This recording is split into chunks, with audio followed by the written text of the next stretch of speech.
ಯಲಹಂಕ ಕ್ಷೇತ್ರದ ಬಿಜೆಪಿ ಮುಖಂಡರಾದ ಜಿಕೆ ಕೇಶವಮೂರ್ತಿ ಅವರ ಜನ್ಮದಿನದ ಕಾರ್ಯಕ್ರಮವು ಗಂಗೊಂಡನಹಳ್ಳಿಯ ಅವರ ನಿವಾಸದ ಹತ್ತಿರ ಆಚರಿಸಿಕೊಂಡರು. ಈ ಹುಟ್ಟುಹಬ್ಬದ ಕಾರ್ಯಕ್ರಮದಲ್ಲಿ ಬಿಜೆಪಿ ಮುಖಂಡರು ಕೇಶವಮೂರ್ತಿ ಅವರ ಅಭಿಮಾನಿಗಳು ಹಾಗೂ ಕುಟುಂಬಸ್ಥರು ಕೇಶವಮೂರ್ತಿ ಅವರಿಗೆ ಶುಭಾಶಯಗಳನ್ನು ಕೋರಿ ಸಿಹಿ ತಿಳಿಸಿದರು.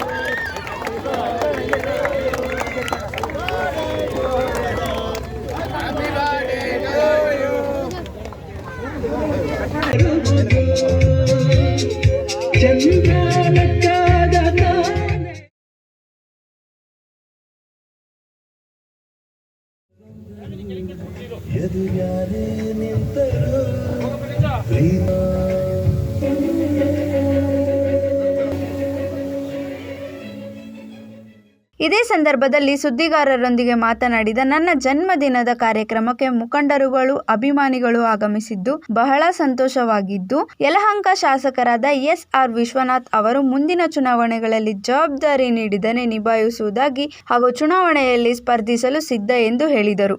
ಪ್ರತಿ ವರ್ಷನೂ ಆಚರಣೆ ಮಾಡ್ತಿದ್ವಿ.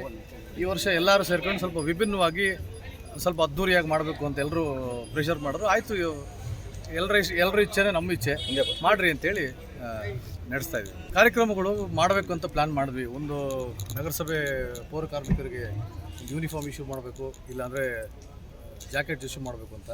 ಕಾಲಾವಕಾಶ ಏನೋ ತೊಂದರೆ ಆಯಿತು. ಗೌರ್ಮೆಂಟ್ ಸ್ಕೂಲ್ ದಿನ ಮಾಡಿದ್ವಿ, ಆಗಲಿಲ್ಲ, ಯಾಕಂದರೆ ರಜೆ ಇರೋದ್ರಿಂದ.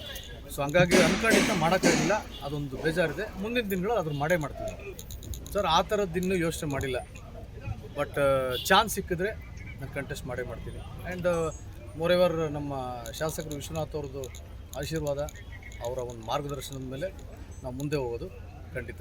ಪ್ಲಾನಿಂಗ್ ಏನಿಲ್ಲ, ಅದೇ ಹೇಳಿದ್ನಲ್ಲ, ಈಗ ಚಾನ್ಸ್ ಇದ್ದರೆ ಖಂಡಿತ, ಇಲ್ಲ ಅಂದರೆ ಆ್ಯಸ್ ಯೂಶ್ವಲ್ ಇವಾಗ ಹೆಂಗೆ ನಾರ್ಮಲ್ ಮನುಷ್ಯನಾಗಿ ಜನಸೇವೆನ ರಾಜಕೀಯದಲ್ಲಿ ಇಲ್ಲದೇನೂ ಮಾಡ್ಬೋದು ಅಂತ ತೋರಿಸ್ತಾ ಇದ್ದೀವಿ. ಸೊ ಅದನ್ನು ಹಂಗೆ ಕಂಟಿನ್ಯೂ ಮಾಡ್ಕೊಂಡು ಹೋಗ್ತೀವಿ ಸರ್. ಭಾಳ ಸಂತೋಷ ಆಗ್ತಾಯಿದೆ. ಅವ್ರುಗಳು ನಮ್ಮ ಮೇಲೆ ಇಟ್ಟಿರೋಂಥ ಪ್ರೀತಿ, ವಿಶ್ವಾಸ, ನಂಬಿಕೆ ನಾನು ಇರೋ ತನಕ ಯಾವುದೇ ಕಾರಣಕ್ಕೂ ಅದನ್ನು ಕಳ್ಕೊಳ್ಳಲ್ಲ. ನಾನು ಇನ್ನೂ ಅಭಿವೃದ್ಧಿ ಮಾಡ್ಕೊಂಡು ಹೋಗ್ತೀನಿ ಹೊರತು ಕಳ್ಕೊಳ್ಳೋಕೆ ಹೋಗಲ್ಲ. ಬರ್ತಡೇ ಬಗ್ಗೆ ನಿಮ್ಮ ಹುಟ್ಟಿದಬ್ಬ ಇವತ್ತು ಏನು ಹೇಳ್ತೀವಿ? ನನ್ನ ಹುಟ್ಟುಹಬ್ಬ ಮಾಡೋದಕ್ಕೆ ನನಗೆ ಭಾಳ ಸಂತೋಷವಾಗಿದೆ.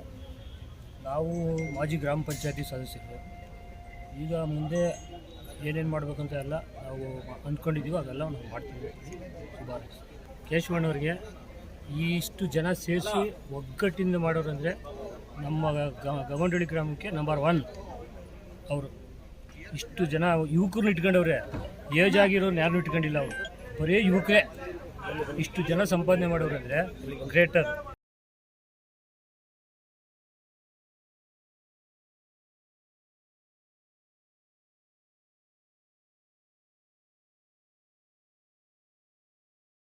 ವರದಿ ಹನುಮಂತರಾಜು, ವಿಸ್ಮಯ ನ್ಯೂಸ್ ಕನ್ನಡ, ಯಲಹಂಕ.